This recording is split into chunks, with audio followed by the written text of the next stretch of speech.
Friends, కందిపొడి చేస్తున్నానండి. కందిపొడికి ఇగో చూడండి, కందిపప్పుని చాలా సిమ్లో హై ఫ్లేమ్లో కాకుండా సిమ్లో బాగా ఫ్రై చేయాలండి. అప్పుడే లోపల ఉడుకుతుందనమాట పప్పు.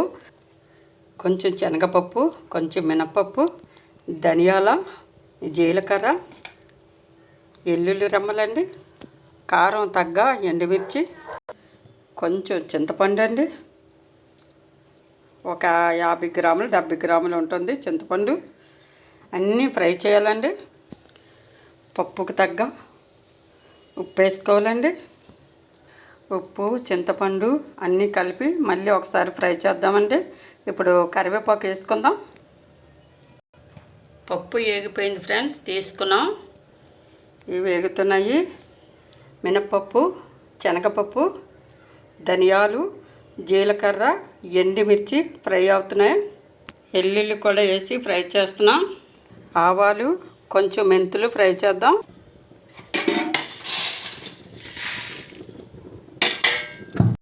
వేగిపోయి ఫ్రెండ్స్, ఇప్పుడు ఇంగు వేసుకుందాం.